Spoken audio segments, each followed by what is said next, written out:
ചേച്ചി അമ്മയ്ക്ക് വയ്യല്ലോ ലോട്ടറി ഈ ഗുളിക ഇന്നലെ 20 എണ്ണം മേടിച്ച് കൊടുത്തയാ. ഇത് വേണ്ട ഗുളികയാ. ഇന്നലെ 5 എണ്ണം കഴിച്ച്.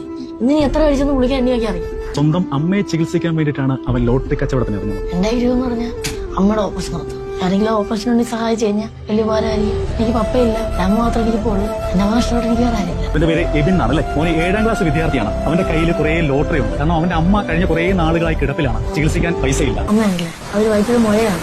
എനിക്ക് ചെന്നൈ ഉണ്ടായതുകൊണ്ട് തന്നെ അങ്ങനെയുള്ള ആശുപത്രിയൊന്നും എടുക്കുന്നില്ലായിരുന്നു. തിരുവനന്തപുരം മെഡിക്കൽ കോളേജിൽ കൊണ്ടുപോയപ്പോൾ അവർ ചെയ്യത്തില്ലെന്ന് പറഞ്ഞു. അവരെ പുഷ്പഗിരിയിലാണ് കൊണ്ടുപോയിക്കൊണ്ടിരിക്കുന്നത്. അവിടെ ഓപ്പറേഷൻ ചെയ്യാന്ന് പറഞ്ഞിട്ടുണ്ട്.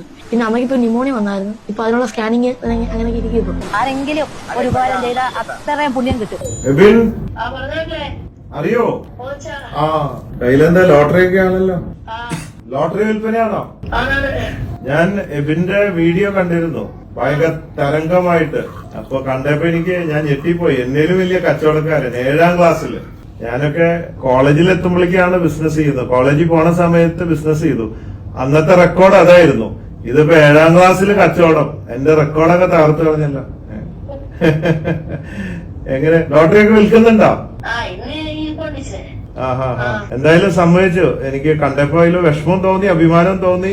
കാരണം പപ്പ ഉപേക്ഷിച്ചു പോയി. പിന്നെ അമ്മയുടെ വയറ്റില് മുഴ, സുഖമില്ല. 7ാം ക്ലാസ്സുകാരൻ ലോട്ടറി വിറ്റിട്ട് അമ്മയെ ചികിത്സിക്കുന്നു. അമ്മയോടുള്ള ആ സ്നേഹം, അമ്മയെ ദൈവമായിട്ട് കാണണം എന്നുള്ളതിന്റെ മാതൃകയാണ് ഇതൊക്കെ. എത്ര പേര് അമ്മയെ ഉപേക്ഷിക്കുന്നു, കൊല ചെയ്യുന്നു, എന്തൊക്കെ ചെയ്യുന്നു. എല്ലാം നന്നായി വരട്ടെ കേട്ടോ. പഠിപ്പൊക്കെ എങ്ങനെയുണ്ട്? ആണോ? കുഴപ്പമില്ലാന്നേ ഉള്ളൂ, എന്നെ പോലെയാണ്. നന്നായി പഠിക്കണേ. കച്ചവട സൈഡിൽ കൂടെ നടന്നോട്ടെ. അപ്പൊ അമ്മേനെ ചികിത്സിക്കാൻ എത്രയോ പൈസ വേണമെന്ന് പറഞ്ഞു. ഒരു 5 ലക്ഷം രൂപ തരട്ടെ ബോച്ചെ ഫാൻസ് ചാരിറ്റബിൾ ട്രസ്റ്റ് വഴി. സന്തോഷായോ?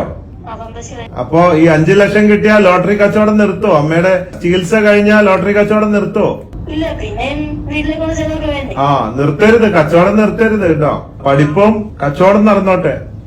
എന്താവാനാ ആഗ്രഹം പഠിച്ചിട്ട്? ആർമി? വെടിവെക്കാനാണോ? ആഹാ. തോക്കൊക്കെ ഇഷ്ടാണോ? എനിക്കും അതെ. പിന്നാരുള്ള വീട്ടില്? അമ്മ പിന്നാരുള്ള? അനിയത്തിയുണ്ട്. എത്രാം ക്ലാസ്സിലാ? 5ല്. എബിൻ നല്ല ലുക്കാണല്ലോ, ഒരു മോഡൽ ലുക്കൊക്കെ ഉണ്ടല്ലോ. സിനിമാ നടനാവോ വലുതാവുമ്പോ? വേറെന്താ വിശേഷം? എന്നോട് എന്താ പറയാനുള്ളേ?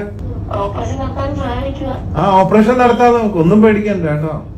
അമ്മയുടെ കാര്യമൊക്കെ നമുക്ക് നോക്കാം, ഒന്നും പേടിക്കണ്ട കേട്ടോ. ഓക്കെ, അപ്പൊ പറ്റിങ്ങ കാണാം അതിലെ വരുമ്പോ കേട്ടോ.